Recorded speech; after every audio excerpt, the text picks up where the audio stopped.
मैं मानता हूं कि इस हिसाब से तो वक्फ बोर्ड काशी विश्वनाथ पर भी वो लगा देगा, इस हिसाब से तो वक्फ बोर्ड किसी आपके स्टूडियो में भी लगा देगा कि भैया हमारी संपत्ति थी, इस हिसाब से तो ये भगवान राम के मंदिर अयोध्या पर भी सवाल उठा देंगे, इस हिसाब से तो ये पता नहीं कहां का सवाल उठा देंगे, इस हिसाब से ये मेरे ख्याल से वैष्णो देवी माता के उस पर सवाल उठा देंगे, इस हिसाब से तो ये शिरडी पर भी सवाल उठा देंगे।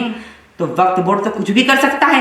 आम आदमी पार्टी को धोबी का कुत्ता ना घर का ना घाट का कहा जाए तो गलत नहीं होगा। नमस्कार, आप देख रहे हैं एनटीवी, मैं हूं आपके साथ आयुषी श्रीवास्तव। आम आदमी पार्टी की फजीहत होती जा रही है, एक के बाद एक नेता की बारी आती जा रही है। पहले आपको बता दें कि सत्येंद्र जैन थे, फिर मनीष सिसोदिया और अब अहमदुल्ला खान भी फंसते हुए नजर आ रहे। एसीबी की छापेमारी उनके घर पर पड़ी, तमाम बंदूकें भी बरामद हुई। एसीबी ने उन्हें पूछताछ के लिए भी बुलाया है। हालांकि उन्होंने ये बयान भी दिया था कि मेरे को डराने की, मेरे को धमकाने की कोशिश की जा रही है, लेकिन वक्फ बोर्ड की जमीन का नाम भी सामने आ रहा है और ऐसे में यूपी सरकार भी अब वक्फ बोर्ड की जमीनों पर सर्वे करने जा रही है। इसी पूरी मुद्दे पर हमारे साथ बातचीत करने के लिए नयन बरकन मौजूद है। नयन, सबसे पहले शुक्रिया चैनल के साथ जुड़ने के लिए। जिस तरीके से एक के बाद एक नेताओं की बारी सामने आ रही है, आम आदमी पार्टी की बात की जाए तो अहमदुल्ला खान का नाम जल्दी सामने आया, एसीबी की छापेमारी भी हुई। क्या कहेंगे, जो वक्फ बोर्ड की जमीन है उससे भी उनके तार जुड़ रहे हैं? अहमदुल्ला ना घर का ना देश का, फिर भी दुश्मन देश और अनाज दोनों का। नमस्कार आपके सारे दर्शकों को। और अब बात करता हूँ अहमदुल्ला खान की। अहमदुल्ला खान का इंट्रोडक्शन देना बहुत आवश्यक हो जाता है। कौन है अहमदुल्ला खान, कौन है वक्फ बोर्ड के चेयरमैन और कौन है ओखला से विधायक अहमदुल्ला खान? आइए 5 लाइनों में समझाता हूँ। अहमदुल्ला खान वही विधायक हैं जो ओखला से विधानसभा का 2 बार चुनाव जीत चुके हैं।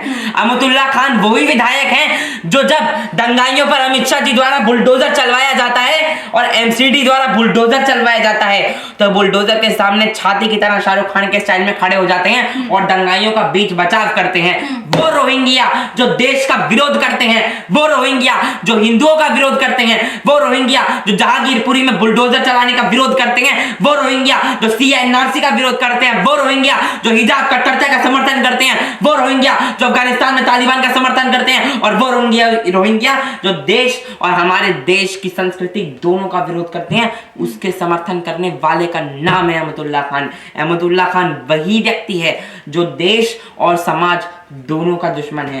अहमदुल्ला खान वही व्यक्ति है कि अगर हिंदुओं के मंदिर की रक्षा की बात आ गई ना तो अहमदुल्ला खान के मुंह में टेप लग जाएगी। वो दुर्गा माता के जैसे चंडी पाठों में हम मौन धारण करते हैं ना हिंदू, वैसे ही कर लेंगे।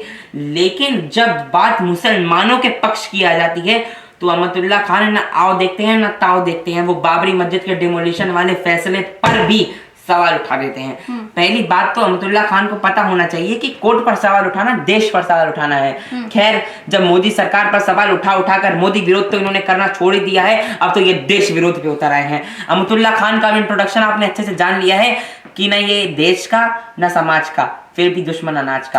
अब आ जाते हैं अहमदुल्ला खान के वक्फ बोर्ड पर। अहमदुल्ला खान के वक्फ बोर्ड का मामला ये है कि जब नरसिम्हा राव जी की सरकार थी, नरसिम्हा राव जी 1995 में प्रधानमंत्री थे। 1995 में प्रधानमंत्री होने के बाद कांग्रेस के गठबंधन वाली सरकार में यह फैसला लिया गया कि जो मुसलमान यहाँ पाकिस्तान से आए हैं, अगर उनको लगता है कि उनकी कोई भी जमीन यहाँ पर है तो वो उस पर अपना दावा ठोक सकते हैं। या ऐसा लगता है कि पाकिस्तान से कुछ हिंदू आए थे और आजादी के टाइम पे हिंदुओं ने या किसी भी अन्य समाज के लोगों ने उनकी जमीन को हथिया लिया तो वो ऐसा कर सकते हैं। और याद रखिए, ये वही कांग्रेस सरकार है जिसने इंदिरा गांधी के नेतृत्व में सेकुलरिज्म की परिभाषा लिखी थी। लेकिन ये एक तरफा सेकुलरिज्म कौन सा है, मैं इससे भी सवाल पूछना चाहता हूं। ये एक तरफा सेकुलरिज्म ही हुआ मेरे ख्याल से तो, क्योंकि एक तरफ आप हिंदुओं के लिए ये बोल देते हैं कि उनके मंदिर हमारी निगरानी में होंगे और मस्जिदों को आप आवारा छोड़ देते हैं, बाद में मंदिर तालिबान की तरह सरकार बनाने में, गजवाई हिंद बनाने में यकीन रखते हैं। वो तो पीएफआई के एजेंडा ने दिखा दिया। खैर, मैं माननीय गृह मंत्री अमित शाह जी का धन्यवाद देना चाहता हूं कि अब पीएफआई पर एजेंडा कसने की तैयारी चल रही है। अच्छे से अच्छे ताबड़तोड़ गिरफ्तारियां हो रही हैं। लेकिन सवाल यहां हो जाता है कि ये एक तरफा सेकुलरिज्म है क्यों? ये एक तरफा सेकुलरिज्म क्यों हो रहा है? एक तरफ मंदिरों को निजीकरण कर दिया जाता है। अयोध्या, अगर हम अपने भगवान राम की आस्था का मजाक उड़वाते हुए देख लेते हैं तो वही नुपुर शर्मा की बात आ जाती है तो बात सर्तन से जुदा किया जाती है। नुपुर शर्मा का विरोध तो मैं भी करता हूं, मैंने शुरू से कहा है, लेकिन उनके वाक्यों का विरोध करता हूं। उनके खिलाफ जो सर्तन से जुदा के नारे लगा रहे थे उनका विरोध मुसलमान करते हैं नहीं, इस पर भी मुझको सवाल जवाब चाहिए। और दूसरी बात, नूपुर शर्मा की बात को अब अभी हटा दीजिए, अब बात वक्फ बोर्ड की करते हैं। वक्फ बोर्ड एक असंवैधानिक सरकार द्वारा लिया गया फैसला है। असंवैधानिक सरकार नहीं, असंवैधानिक फैसला है जो सरकार ने लिया है, क्योंकि सेकुलर देश में अगर मैं मानता हूं कि इस हिसाब से तो वक्फ बोर्ड काशी विश्वनाथ पर भी वो लगा देगा, इस हिसाब से तो वक्फ बोर्ड किसी आपके स्टूडियो में भी लगा देगा कि भैया हमारी संपत्ति थी, इस हिसाब से तो ये भगवान राम के मंदिर अयोध्या पर भी सवाल उठा देंगे, इस हिसाब से तो ये पता नहीं कहां का सवाल उठा देंगे, इस हिसाब से तो ये मेरे ख्याल से वैष्णो देवी माता के उस पर सवाल उठा देंगे, इस हिसाब से तो ये शिरडी पर भी सवाल उठा देंगे। तो वक्फ बोर्ड तो कुछ भी कर सकता है। किसी भी संस्था को इतनी पावर देना, इतनी छूट देना क्या सही है?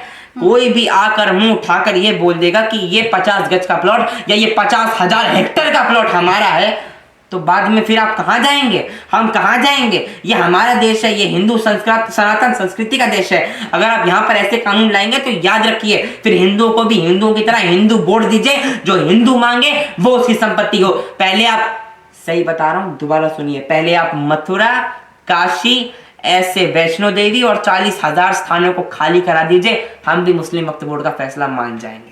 आपने सेक्युलरिज्म की बात की है। आम आदमी पार्टी कहती है कि भाई मुसलमानों से दिक्कत क्या है, हम मौलानाओं को सैलरी दे रहे हैं, उससे दिक्कत क्या है? महबूबा मुफ्ती कहती है भाई मुसलमान डरा हुआ है देश में। ये बात क्यों नहीं समझती है बीजेपी?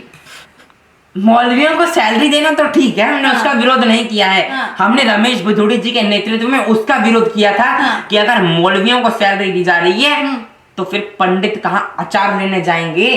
अब भाई सेकुलरिज्म है, सेकुलरिज्म में सबकी बात मानी जानी चाहिए। इस देश में हिंदू बाहुल्य है, अगर हिंदुओं ने आपका बॉयकॉट करना चालू कर दिया तो फिर आप कहीं नहीं जा पाएंगे, ये भी याद रखिए। और हिंदू समाज की अति आवश्यकता इस हिसाब से आती है कि अगर आप हमारी संस्कृति का सम्मान करेंगे तो आपको गले से लगाएंगे, लेकिन नहीं करेंगे तो जाइए फिर भाड़ में जाइए, हमें भी फर्क नहीं पड़ता है। और अब आ जाता हूं मौलवियों की सैलरी पर। देखिए, मौलवियों की सैलरी का विषय बहुत आसान है। मौलवियों की सैलरी का सीधा सीधा मतलब है कि उन्हें 10-15 हजार रुपए दे देंगे।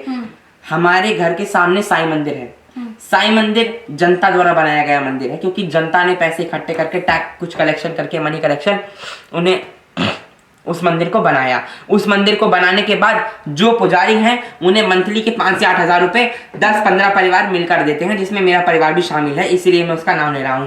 अब इन 10-15 परिवारों में से वो तो 8,000 रुपए में संतुष्ट कर लेंगे, लेकिन ये ऐसा कैसा सेक्युलरिज्म और पाखंड है कि एक तरफ 8,000 रुपए वो भी हम अपनी जेब से दें और उसे 16-17 हजार रुपए वो भी सरकारी फायदों के साथ मौलवी को मिल रहे हैं। ऐसा तो ना हो भाई।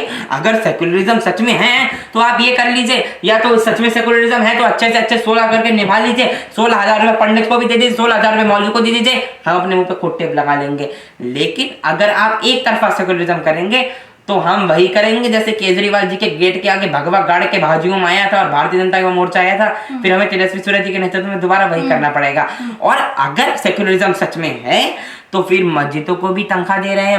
मस्जिदों के संरक्षण की बात है, मस्जिद प्राइवेटाइज कर दिए जाते हैं, मस्जिदों का सारा प्राइवेटाइज है। लेकिन ये कैसा संविधान को चैलेंज नहीं कर रहा मैं यहाँ पे, लेकिन ये कैसा कानून है, ये कैसा देश का कानून है। देश मेरा है, सम्मान करता हूं, लेकिन कैसा देश का कानून है। एक तरफ हिंदुओं के मुंह पर तमाचा मारा जाता है तो मुसलमानों को गले से लगाया जाता है। ये दो तरीके नहीं चलेंगे। और दूसरी बात, अगर सच में सेक्युलरिज्म है तो सेक्युलरिज्म निभाया जाए, सेक्युलरिज्म का अर्थ संक्षिप्त में बताया जाए। ये नहीं चलेगा एक तरफ तो आप मंदिरों को क्या कहते हैं क्लोज करके सरकार सारे उनका करोड़ों लाखों रुपया ले लेती है, जो सबसे अमीर घराने में से होते हैं उनका भी पैसा ले लेती है और सरकार सारा खजाने में डाल देती है। उसके बाद मंदिर के रखरखाव का खर्चा, पूरे कर्मचारी खर्चा, पूरे पंडित पुजारी खर्चा सारा हमारा, काज पूजा का, उसके बाद मस्जिदों का सारा खर्चा इनका, और उसके बाद नया पाकिस्तान और गजवाई हिंद का खर्चा तो उनका होता ही रहता है।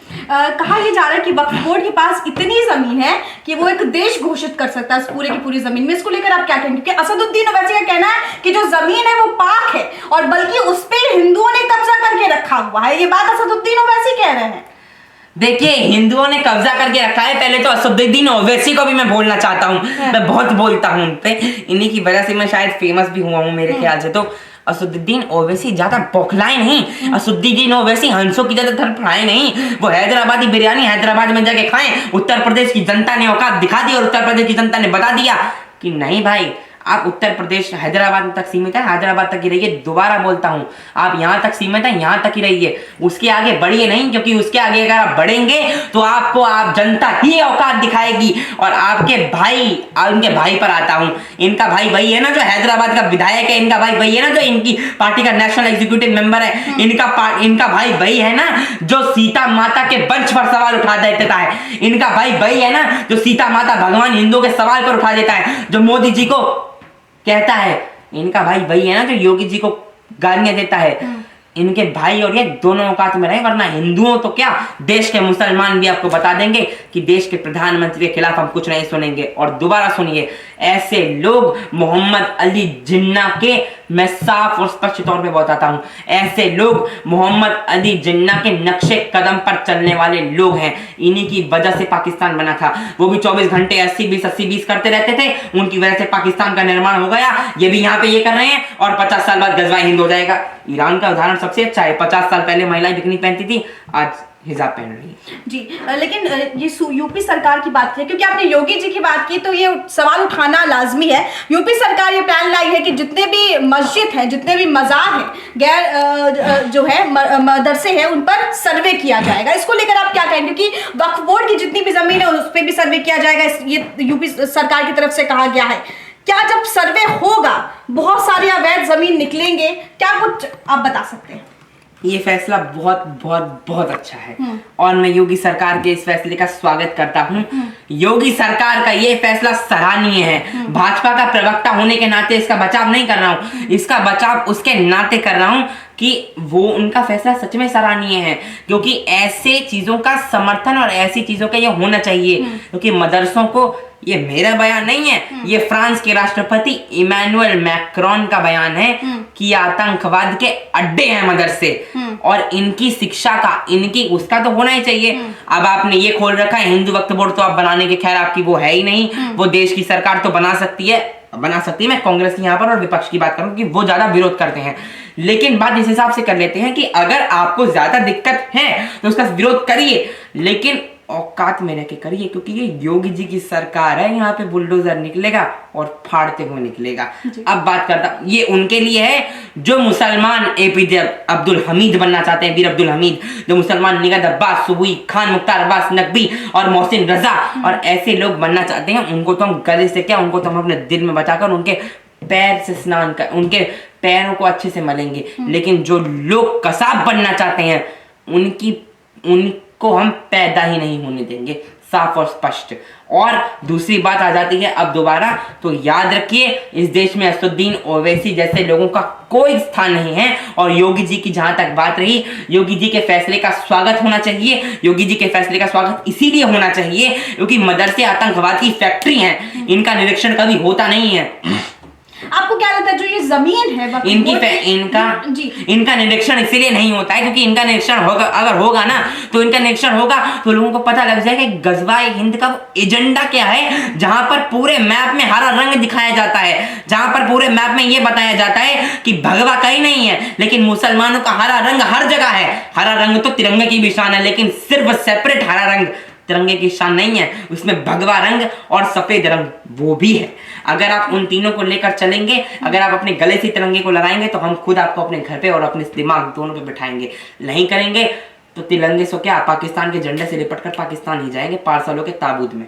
ऐसे बहुत सारे मदरसे देखे गए हैं, चाहे वो दिल्ली की बात हुई, उत्तर प्रदेश की बात हुई, जो गैर मदरसे हैं जिन पर कार्रवाई भी की गई है, बुलडोजर भी चला है। इसको लेकर आप क्या कहेंगे? क्योंकि बहुत सारे आम आदमी पार्टी के नेता हैं या समाजवादी पार्टी के एक नेता का कुछ दिन पहले बयान भी आया था कि अगर मदरसों पे, गैर मदरसों पे चल रहा है बुलडोजर तो गैर मंदिरों पे भी चलना चाहिए बुलडोजर। इस तरीके के बयान को आप किस तरीके से देखते हैं? गैर मंदिर तो पहली बात तो कोई है ही नहीं।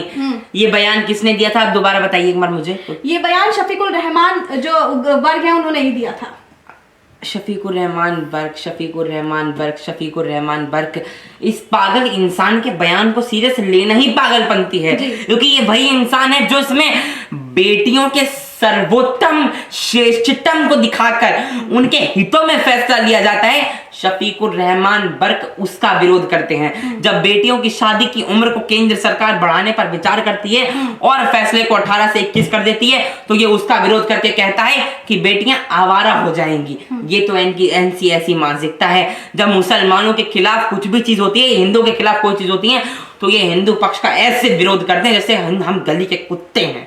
लेकिन अगर देश में, पाकिस्तान में कुछ भी हो जाए तो यही मेरी छाती और यही शफीकुर रहमान बर्क, बस इनका यही फैक्टर है। और शफीकुर रहमान बर्क को सीरियस लेना अपने आप में पागलपंती है। और बात इनके मंदिरों की अवैध निर्माण की करें, मंदिरों पर तो अवैध निर्माण हुआ नहीं, लेकिन 10 नाम गिना दूंगा। कुतुब मीनार, विष्णु स्तंभ, बाबरी मस्जिद, राम मंदिर, तीसरा गौरी शंकर मंदिर, उसके बाद ज्ञानव्यापी मस्जिद, चौथा मथुरा ईदगाह मस्जिद, वहां पे कृष्ण भगवान का मंदिर। ऐसे 4 नहीं 40,000 नाम है। तो वो इतिहास जानता है कि 40,000 में किसने कहां कहां क्या क्या बनाया है। आप ज्यादा बौखलाए नहीं, मैं मान सकता हूं कि आप क्या क्या कह रहे हैं और क्या क्या नहीं, लेकिन शफीकुर रहमान बर्क ज्यादा फड़फड़ाए नहीं, वरना अंजाम अच्छा नहीं होगा। क्योंकि देश में 80% हिंदू आज भी जिंदा है, वो कब्रिस्तान के रास्ते गया नहीं है। यहां मैं दोनों कौम को बुढ़ाने का बात नहीं कर रहा हूं, लेकिन मैं ये बात कर रहा हूं कि ऐसे सांसदों को 80% देश के निवासी, क्योंकि हिंदू ज्यादा तरीके से वो करते हैं, क्योंकि ये सांसद संबल से हैं, संबल के हिंदू भी आपको बता देंगे, संबल के भारतीय भी आपको बता देंगे, और संबल के निवासी भी आपको बता देंगे कि अगली बार आप सांसद तो क्या, निगम पार्षद का प्रधान भी अपने घर के और गांव के बन के दिखा दीजिएगा, आपको घर भेजने का कार्य करेंगे। और शफीकुर रहमान बर्क के खिलाफ मैं खुद संबल में जाके अगली बार प्रचार करके आऊंगा, ये तो मेरा भी मानना है। और ऐसे लोगों को संसद में भेजना भी शायद मेरे ख्याल से गुनाह है। संबल के लोगों को अपने इस गुनाह को सुधारना होगा, क्योंकि ऐसे लोग अगर हमारी संसद में बैठे हैं तो सही में किसी ने सही कहा है, हमारी संसद में नपुंसक बैठे हुए हैं, हमारी संसद में आतंकवादी, बुरहान वानी और कसाब बैठे हुए हैं। अगर हम कोर्ट के नज़रिए से देखें तो ये भी है कि वक्फ बोर्ड की ज़मीन, अगर किसी हिंदू की ज़मीन जो है वक्फ बोर्ड कब्जा कर लेता है तो वो कोर्ट में भी नहीं जा सकता। इस चीज़ को लेकर आप क्या कहेंगे? हिंदू कभी कोर्ट में नहीं जा सकता, यही तो सबसे बड़ी समस्या है। इस देश में सेकुलरिज्म का उदाहरण दिया जाता है, उसके खिलाफ आप बोल ही नहीं सकते, उसके खिलाफ हम बोल ही नहीं सकते, हमारी गिरफ्तारी हो जाएगी। बंगाल की सरकार का उदाहरण तो आप छोड़ दीजिए, ये तो हर देश में हर जगह का हाल है। मैं तो केंद्र सरकार से अपील करना चाहता हूँ, हमारे देश में भाजपा की सरकार है, इस फैसले को तुरंत बर्खास्त किया जाए। ऐसा फैसला तो देश में नफरत फैलाने का काम करता है, और 1995 के इस फैसले को दोबारा वापिस लेना चाहिए, क्योंकि ये फैसला सिवाय नपुंसकता के दर्शाने के और कुछ नहीं है। और मैं मानता हूँ नरसिम्हा राव जी बहुत अच्छे व्यक्ति थे, ये तो मैं दिल से मानता हूँ। नरसिम्हा राव जी पर दबाव बनाकर ये कार्य करवाया गया, मैं खुद जानता हूँ, क्योंकि नरसिम्हा राव जी ऐसे फैसले कभी दे नहीं सकते। वो कांग्रेस के प्रधानमंत्री थे, उनकी पार्टी के सोनिया गांधी के कठपुतली, क्योंकि वो वही पार्टी से आती हैं। 2007 में एफिडेविट जमा करवाया था, भगवान राम है कौन, आप कौन, मैं कौन, मैं जानती नहीं, तो वो तो ये काम कर ही सकती हैं। और अब बात रही हिंदू मंदिरों के कब्जाने की, और अब बात कर देते हैं हिंदू विरोध नहीं कर सकता। बिल्कुल हिंदू विरोध नहीं कर सकता। अगर ये राम मंदिर पर आकर कुछ भी बोल देंगे ना, और राम मंदिर पे बोल देंगे ये जो हेक्टर की जमीन है ये हमारी है, राम मंदिर पर आप सुप्रीम कोर्ट तो क्या, हाई कोर्ट तो क्या, डिस्ट्रिक्ट कोर्ट तो क्या, लोअर कोर्ट तो क्या, कहीं भी नहीं जा सकते। अगर इन्होंने बोल दिया कि काशी विश्वनाथ की जमीन हमारी है, आप कहीं नहीं जा सकते। अगर इन्होंने बोल दिया मथुरा की जमीन हमारी है, आप कहीं नहीं जा सकते। अगर इन्होंने बोल दिया माता वैष्णो देवी, माँ अम्बा, माँ चामुंडा और माँ चंडी की जमीन हमारी है, आप कहीं नहीं जा सकते। बस यही अंतर है। हमारे देश में 40,000 जगहों पर अवैध मस्जिद और मदरसे बनना चाहते हैं, लेकिन हिंदुओं की जमीन पर कोई भी ऐरा गहरा आकर कब्जा करके उठा के लेके चला जाएगा, उस पर कोई कानूनी कार्रवाई नहीं होगी। यही तो दो तरफा सेकुलरिज्म है, इसे तो खत्म करना है। उसके बाद ही तो कमल की तरह एक अच्छा हिंदुस्तान जो 3 तिरंगे में लिपटा हुआ है, हरा रंग भाईचारे का, भगवा रंग भी भाईचारे का और सफेद रंग भी भाईचारे का, बीच में 24 वाला अशोक चक्र, तीनों साथ लेके चलना है। लेकिन ऐसे कानून सिर्फ देश में दंगा फसाद करवाने का काम करते हैं, और वो तो कांग्रेस का जन्मजात का मामला रहा है जी। लेकिन मैं आपसे एक सवाल ये पूछती हूँ कि एक तरफ उत्तर प्रदेश में सर्वे किया जा रहा है, दूसरी तरफ दिल्ली में मदरसे बढ़ते जा रहे हैं, इस चीज को आप कैसे डिफरेंशिएट कर देंगे? एक तरफ योगी सरकार जो है मदरसों पे सर्वे कर रही है, दूसरी तरफ दिल्ली में मदरसों पे मदरसे बनते जा रहे हैं, उस पर कोई कार्रवाई नहीं होती, बल्कि मंदिर तोड़े जा रहे हैं बहुत सारे। अगर बात की जाए चांदनी चौक में भी, तो वहां पे हनुमान मंदिर तोड़ा गया था। इस चीज को लेकर आप क्या कहेंगे? चांदनी चौक में जो हनुमान मंदिर तोड़ा गया था उसका तो मैं शुरू से विरोध करता हूँ। राजस्थान में भी 3 महीने पहले 200 साल पुराना शिवलिंग किसने तोड़ा था? नपुंसक मुख्यमंत्री अशोक गहलोत ने, उसके खिलाफ मैंने ट्वीट किया था। जवाब में उनकी राजस्थान पुलिस ने मेरे घर के अंदर लीगल नोटिस भेजकर मुझे बताया, ट्विटर पे नोटिस भेजा मुझे, मतलब एक तरीके से लिखा यू हैव, आपकी उम्र कम है, अपनी सीमाओं का ध्यान रखें, आप किसी राजस्थान के मुख्यमंत्री के खिलाफ ऐसे शब्दों का प्रयोग नहीं कर सकते। क्यों नहीं कर सकता? जो व्यक्ति मेरे भगवान शिव के शिवलिंग को तोड़ तोड़ कर चीर सकता है, जो व्यक्ति यहां चीर सकता है, जो व्यक्ति कहीं भी तोड़ सकता है, ऐसे व्यक्तियों का मैं वो क्यों नहीं कर सकता? और आपका सवाल, हिंदू मंदिरों का संरक्षण क्यों नहीं होना चाहिए? हिंदू मंदिरों का संरक्षण होना चाहिए। और आपका सवाल जो भी था उसका एक सरल और स्पष्ट जवाब है कि हमारे देश में जब तक सेक्युलरिज्म नाम का ये कीड़ा मौजूद है तब तक ऐसी समस्याओं का निवारण नहीं हो सकता, नहीं हो सकता और नहीं हो सकता। एक तरफ दिल्ली में मदरसे की संख्या बढ़ती जा रही है, एक तरफ दिल्ली में आतंकवादियों की संख्या बढ़ती जा रही है, एक तरफ दिल्ली में आतंकवाद के फैक्ट्रियों की संख्या बढ़ती जा रही है। वहां पर हेडलाइंस इंडिया का एक पत्रकार विनोद शर्मा जी आकर चले जाते हैं तो उनको पीट कर भगा दिया जाता है।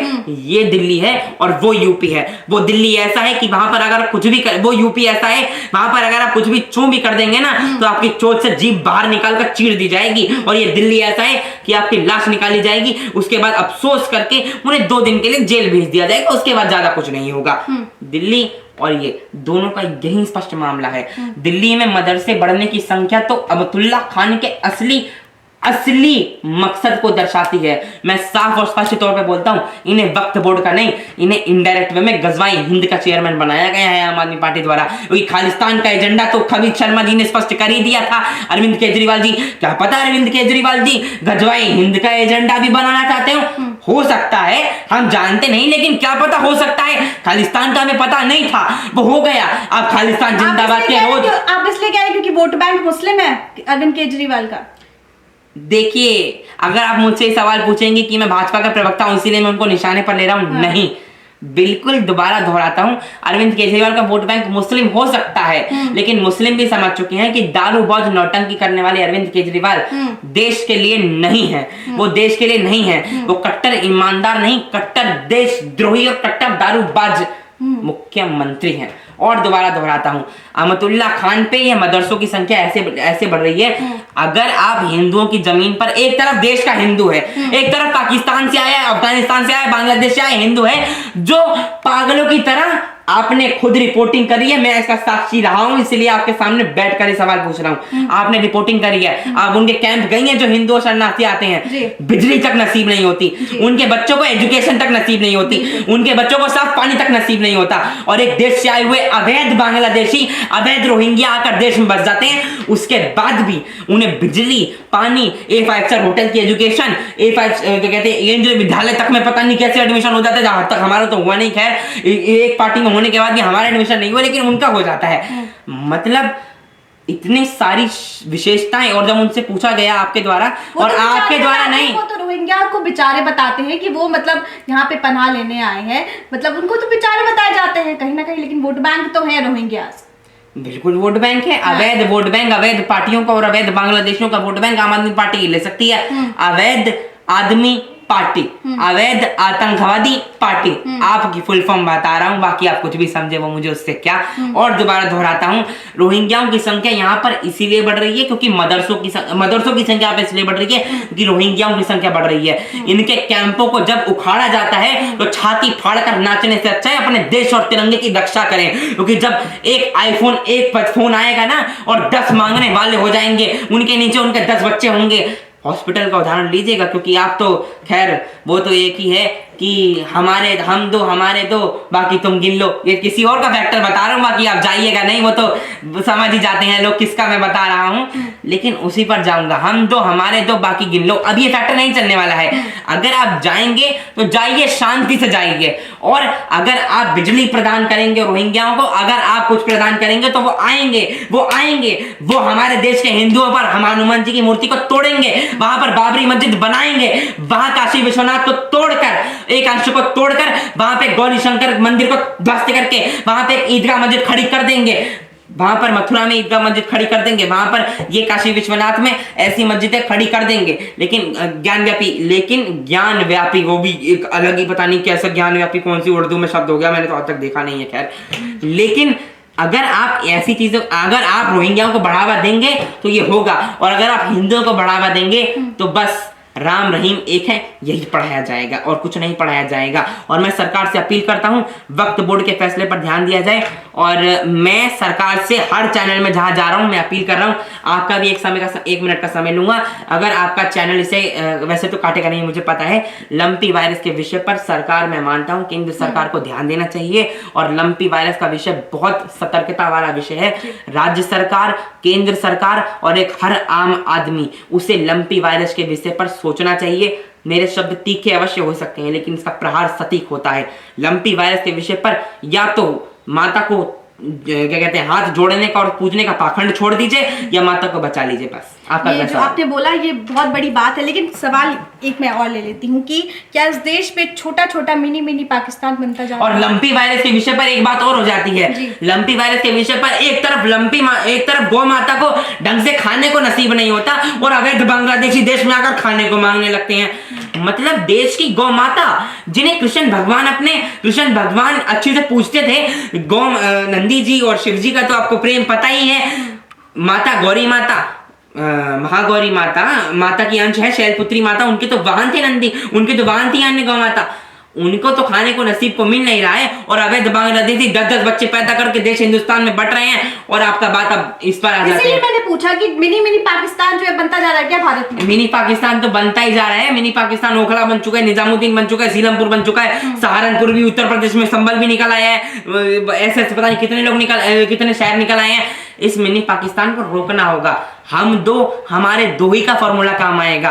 मेरे शब्द तीखे जरूर हो सकते हैं लेकिन दिल पे ना लीजिए, क्योंकि देश की डेवलपमेंट और देश के आंतरिक मसलों का सवाल है। क्योंकि जब आपका एक बच्चा होगा ना और वो एक बच्चा और साथ में लाइन में 10 खड़े होंगे और वहां ऑक्सीजन के समय, ज्यादा उदाहरण नहीं, 1 साल पहले का उदाहरण लेता हूं, जब ऑक्सीजन के समय एक ऑक्सीजन था कंसंट्रेटर था, उसके 50,000 रुपए दे रहे थे और लाइन में 100 लोग लगे थे। उसी से उदाहरण समझ लीजिए। जब आपके बच्चे की सांसें प्यास मांग रही होंगी, पानी मांग रही होंगी, तो आपके पास पानी नहीं होगा और 100 बच्चे लाइन में और खड़े होंगे, उसके लिए आपको ऐसी कीमतें देनी होंगी, फिर आप अपने बच्चे की सांसें ही खो देंगे। तो याद रखिए, हमारे दो तभी विकसित हो सकता है और हम दो हमारे 72 करेंगे तो 72 हुरों के पास तो आपको जाने का वैसे ही मौका नहीं मिलेगा। चलिए, बहुत बहुत शुक्रिया, आपके साथ बात करके भी बहुत मजा आया और तमाम मुद्दों पर हमने बातचीत की। देखना काफी अहम होगा कि अहमदुल्ला के खान के बाद अब आम आदमी पार्टी में किस नेता की बारी है। आप देखते रहिए NTV।